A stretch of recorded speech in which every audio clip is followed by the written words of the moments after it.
இன்றைக்கி watermelon juice தான் friends போட போகிறேன். ஒரே ஹாட்டாக இருக்குன்ட்டு பாப்பாங்களுக்கு ஜூஸ் போட்டு தரலான்னு ஐடியா. எப்படி இருக்குன்னு பார்ப்போம். இதை கரண்டி வச்சு எடுக்கலாம் ஃப்ரெண்ட்ஸ். எடுத்துகிட்டு எல்லா பல்ப்பையும் தூக்கி தனியாக வச்சுக்கலாம். எதுக்கு அப்படின்னாக்கா இதில் நிறைய விதை இருக்குது இல்லைங்களா, இது வந்து குழந்தைங்க சாப்பிட மாட்டாங்க. அதனால் இதை வந்து ஃபஸ்ட் இந்த பல்ப் எல்லாத்தையும் எடுத்துட்டு தனியாக வச்சுக்கப்பேன். இது என்னவோ கலர் ரொம்பவே டல்லாக இருக்குது. பொதுவாக வந்து வாட்டர்மெலன் வந்து பார்த்தாக்கா நல்லா ரெட்டிஷாக இருக்கும். இது என்னவோ இந்த கலரில் இருக்குது. சரி, நமக்கு அதெல்லாம் தேவையில்லை. கலர் இருந்துச்சுன்னா அதில் கலர் பவுடர் மிக்ஸ் பண்ணுறாங்கன்ற ஒரு பயம் இருக்கும். அதனால் இது என்ன செய்யணும் அப்படின்னாக்கா இந்த விதையெல்லாம் எடுத்துகிட்டு மிக்சியில் போட்டு அடித்து ஜூஸாக கொடுக்க போகிறோம். இன்றைக்கி நான் ஒரு டிஃப்ரெண்ட்டான ஸ்டைலில் அவங்களுக்கு கொடுக்க போகிறேன். வீடியோ எண்ட் வரைக்கும் பாருங்கள். அப்போ தான் நான் எப்படி கொடுக்க போகிறேன்னு தெரியும் உங்களுக்கு. ஓகேங்களா? ஓகே, வெயிட் பண்ணுங்கள்.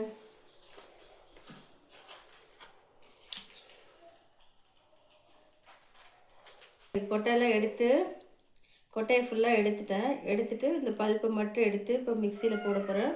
மிக்சியில் போட்டு ஜூஸ் ஆக்கி தரப்போகிறேன். இதில் வந்து சுகர் ஆட் பண்ணணும். சுகர் ஆட் பண்ணுறேன். எவ்வளோ போடுறதுன்னு நீங்களே சொல்லுங்கள் ஃப்ரெண்ட்ஸ். இது வந்து ஒரு 25 கிராம்ஸ் தான் இருக்கும். ஏன்னா இதில் ஆல்ரெடி சுகர் இருக்கிறதுனால இந்த அளவுக்கு சுகர் போதுங்கிறதுனால நான் இந்த அளவுக்கு கட்டுறேன்.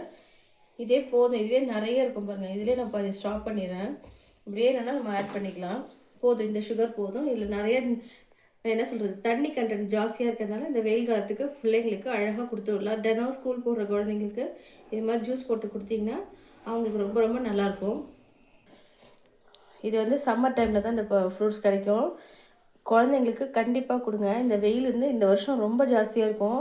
அதனால் தயிர் நிறைய வந்து இளநீ வாங்கி கொடுங்க. இந்த மாதிரி வந்து ஜூஸ் அடிக்கடி போட்டு கொடுங்க. ஃப்ரூட் ஜூஸும் கொடுங்க. இப்போ நான் வந்து இந்த ஜூஸ் போட்டுட்டு எப்படி வந்து கொடுக்க போகிறேன், என் பிள்ளைங்களுக்கு சர்வ் பண்ண போகிறேன்னு ஒரு சர்ப்ரைஸாக உங்களுக்கு காமிக்கிறேன்.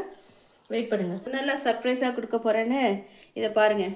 இதில் தான் என் பிள்ளைங்களுக்கு நான் ஊற்றி கொடுக்க போகிறேன். இது ஒரு ஜாலியாக இருக்கும், ஆசையாக இருக்கும் பார்த்தாலே.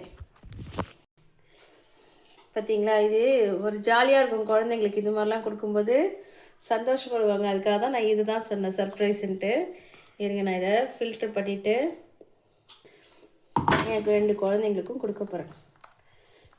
பார்த்தீங்களா, நான் போட்ட ஜூஸு இதில் ஃபுல்லாகவே வந்துச்சு பாருங்க. கொஞ்சம் தான் கம்மியாக இருக்குது. அதனால் கொஞ்சம் ஃப்ரூட்ஸ் இருந்தாலே போதும். குழந்தைங்க எவ்வளோ குடிச்சிட போகிறாங்க, கொஞ்சம் தான் குடிக்க போகிறாங்க. அது இது மாதிரி கொடுத்தீங்கன்னா ரொம்பவே சந்தோஷப்பட்டு குடிப்பாங்க. இதே மாதிரி நீங்களும் ஜூஸ் போட்டிருக்கீங்களா, வேறு ஏதாவது ஃப்ரூட்ஸ் இதோட ஆட் பண்ணி செய்யலாமா அப்படிங்கிறத எனக்கு கமெண்ட்டில் சொல்லுங்கள்.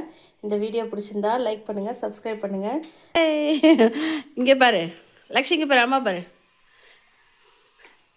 நல்லா இருக்கா? சூப்பராக இருக்கா? பாருல. ஓகே, சூப்பராக இருக்கா?